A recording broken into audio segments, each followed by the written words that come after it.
Capacitores. El capacitor como componente electrónico, parte 3 de 5. Pérdidas, modelo real.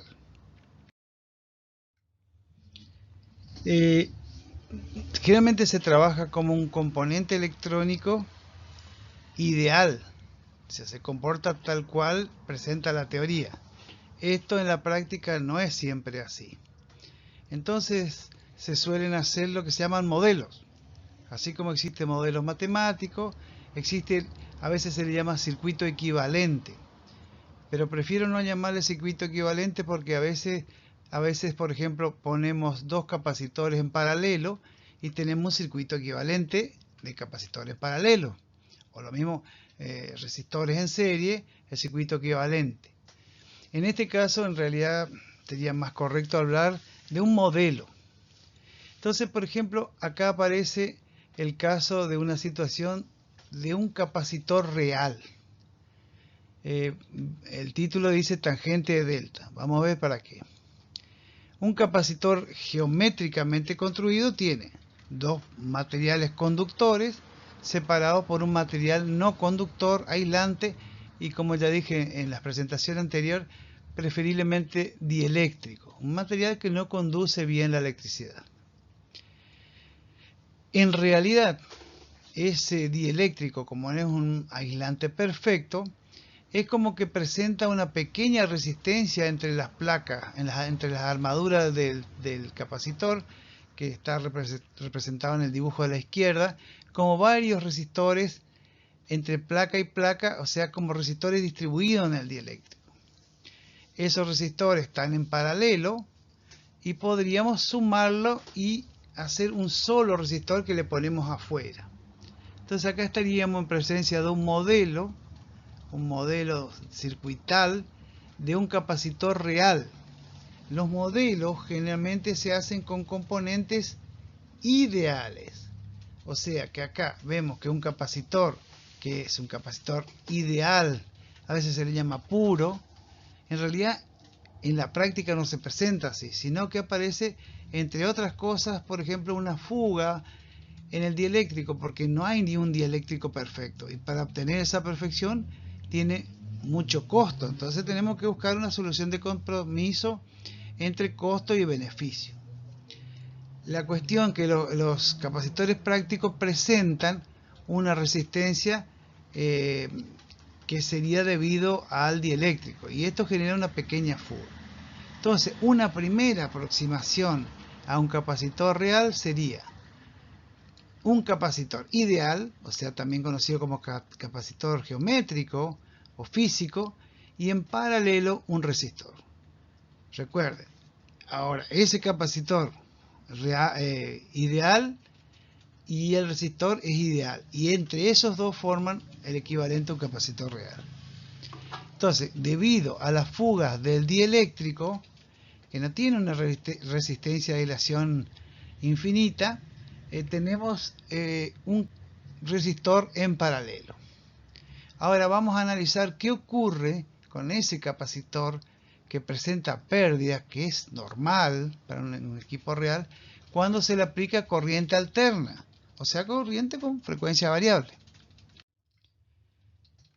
Supongamos un circuito de un capacitor puro, ideal, en paralelo con otro resistor ideal, que sería el equivalente a la primera aproximación que hicimos, que se presentó en la diapositiva anterior, y analizaríamos lo que se denomina tangente de delta.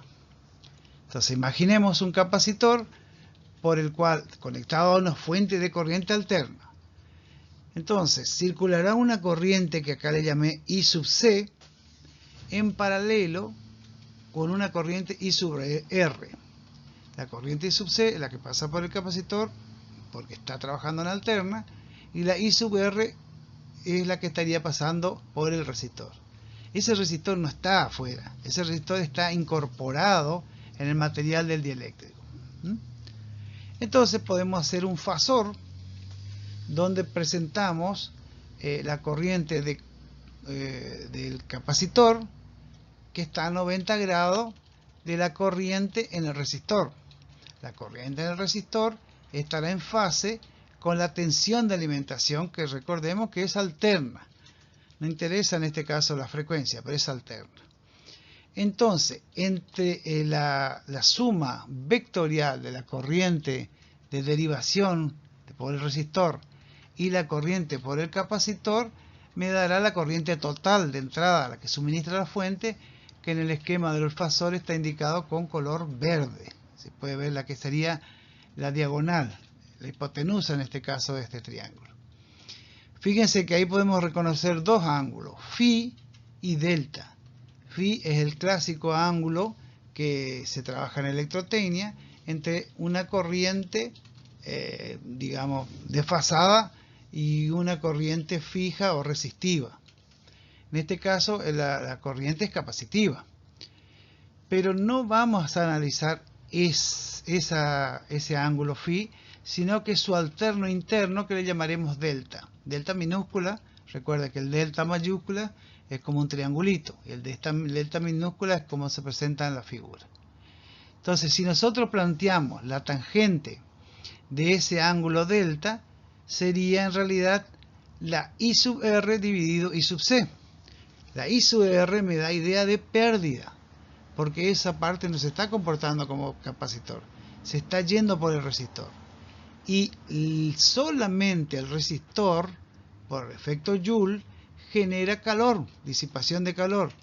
R por I al cuadrado es la generación de calor que estaría dado por el resistor, porque el capacitor ideal, como sabrán de física, electrotecnia, no disiparía potencia activa. En cambio, esto sí, y es debido a la calidad del dieléctrico, que no es perfecto, y genera calor. Esto genera pérdida y me da idea de calidad del capacitor. Entonces se plantea en realidad la tangente de delta en realidad de presentar la tangente de phi. Esto quedaría así. La tangente de delta es la relación que hay entre la corriente que deriva por el resistor, el equivalente, digamos así, dividido la corriente del capacitor. La I sub R es un indicativo de la corriente de fuga, y fuga significa algo malo para el capacitor. Imagínense el capacitor como una taza, ¿no? como un jarro. Que ese jarro tiene una capacidad, el nombre también dice capacitor, capacidad, y si tuviera un agujerito, el fluido se iría perdiendo. Entonces este resistor me estaría indicando esa fuga. Ahora, ¿por qué se usa la tangente de delta en realidad en lugar de la tangente de phi? Porque cuanto menos corriente se derive por el resistor, mejor es el capacitor, porque toda la corriente pasa por el capacitor. Entonces, si la corriente de fuga I sub R es pequeña, es decir, tiende a cero, entonces esto tiende a cero. El tangente delta tiende a cero. Entonces me da idea de que tangente delta bajo es capacitor bueno, muy bajo factor de fuga. O sea, si la corriente de fuga es pequeña, la pérdida será pequeña. Pérdida pequeña, capacitor bueno. Por eso se usa la tangente delta en lugar de la tangente de phi. Entonces, factor de pérdida, también conocido como tangente de delta, está especificado por el fabricante para cada tipo de capacitor y se indica a una determinada frecuencia y temperatura. Y esto me da la calidad del capacitor, porque nosotros queremos que nuestro jarrito o lo que fuera no tenga pérdida, no tenga agujerito. Entonces, se puede ser imposible que se pierda, etcétera, pero hay que tratar de buscar la menor pérdida posible. Esto estudiarán más adelante cuando tenga que hacer proyectos y diseños utilizando distintos tipos de capacitores. En algunos casos, como los electrolíticos, que tienen una tangente delta muy mala, no hay problema en fuente de alimentación, o sea, debemos ver dónde ubicar. Los capacitores deben ser uno de los componentes que tienen más aplicaciones en electrónica, de distintas aplicaciones que veremos al final de la última presentación. Otro factor que influye en la capacitancia es el factor de potencia de los capacitores. No hay que confundir con el factor de potencia de la corriente alterna. Vamos a decir que el factor de potencia de un capacitor es al que se le aplica una tensión de alterna o continua pulsante, y es la razón entre la potencia real disipada por el capacitor y la potencia reactiva que se le aplica. O sea, la potencia en el resistor, que sería la pérdida, y la potencia reactiva en el capacitor propiamente dicho. Recuerden que la potencia real disipada es la que se convierte en calor. Y ese calor está en los terminales, también conocidos como electrodos, algunos le dicen chicotes, en los electrodos, que serían las placas propiamente dicho del capacitor, y el dieléctrico. En todos esos lugares hay otra vez temperatura generada por el propio componente. Esto se conoce con el término de autocalentamiento, porque el calor sobre el componente puede venir de un componente vecino o de la temperatura ambiente. En el caso de emisiones, debemos calcular como mínimo la temperatura en el recinto a 40 grados Celsius. De ahí a más, con la elevación de temperatura. Por eso es importante proteger los equipos que están al sol, dotar de refrigeración y otros elementos que no le afecten su vida útil.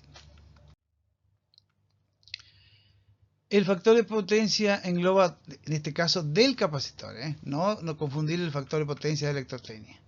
El factor de potencia engloba todas las pérdidas del capacitor. Las pérdidas por fuga en el dieléctrico. Recuerden, la fuga del dieléctrico representamos como un resistor. El resistor es el único que genera calor. Las pérdidas por absorción, que es propio del dieléctrico, y las pérdidas óhmicas o resistivas de los conductores y electrodos que forman el capacitor. Donde hay resistencias, habrá disipación de energía. Efecto de la frecuencia. Generalmente, cuando hay corriente continua no hay problema. En electrotecnia, cuando trabajamos con frecuencias bajas, 50, 60 Hz, depende del país, 250 o 500 Hz, por ahí, no más que eso, son frecuencias industriales. Prácticamente se deja como constante la frecuencia. Ahora en electrónica no, la frecuencia varía muchísimo. Si por ejemplo estamos tratando de audio, el rango de audiofrecuencia por definición está entre 20 Hz a 20.000 Hz, o sea 20 kHz, es el rango audible. Ya tenemos una gama importante de frecuencias. Ni que hablar en radiofrecuencia, frecuencias altas. Después, por ejemplo, los celulares trabajan en el orden de las gigahertz, enormes frecuencias, y esto presentan algunos problemas para los capacitores. Los capacitores, una de las formas de construir es enrollando un material conductor con un aislante. Entonces, cualquier conductor arrollado es una inductancia. Los terminales presentan resistencia.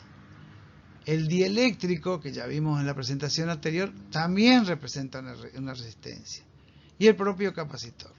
Entonces, el modelo equivalente simplificado, pero acá le podríamos llamar el modelo real simplificado, de un capacitor estaría formado por el capacitor propiamente dicho, indicado como C, el capacitor físico, en paralelo un resistor que se le suele llamar R2 o RP de paralelo, u otro término que indica el propio fabricante del medidor, que está en paralelo con el dieléctrico, y en serie otro resistor que le llamaremos R1 o RS en serie, que se refiere a los chicotes. Chicotes le decimos a los terminales, los cablecitos que se conectan, y los electrodos que forman el capacitor.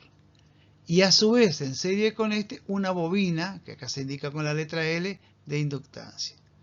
Este es el modelo simplificado de un capacitor real. L, R1, R2 y C son componentes ideales. Un modelo real se realiza utilizando componentes ideales, porque si no tendríamos una sucesión defectos, una progresión de errores. Entonces, un circuito equivalente simplificado al primero sería solamente un capacitor con un resistor en paralelo, que sirve para determinar la pérdida. Ahora, otro sería S con el agregado, un resistor en serie más una inductancia en serie. Por ejemplo, el resistor R1 que está en serie es debido a los terminales del capacitor o debido a la conexión. Entonces, los equipos modernos tienen lo que se llama montaje en superficie, se pega el componente directamente y no tienen terminales. Entonces se disminuye drásticamente el valor de R1.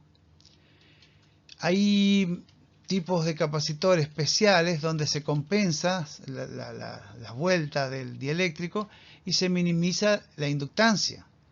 O también los capacitores multicapas.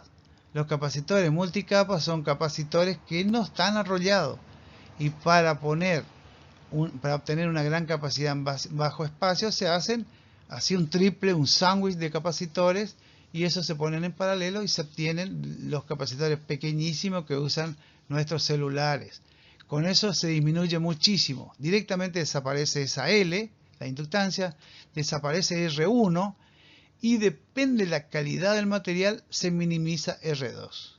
Entonces ahí se puede ver el comportamiento de este tipo de capacitores utilizando este modelo. Una forma de indicar la calidad de los capacitores es utilizando esta expresión, donde D es la pérdida y el Q es un factor de mérito. Así intuitivamente podemos decir que cuando mejor el dispositivo, tanto mejor sea el factor de mérito.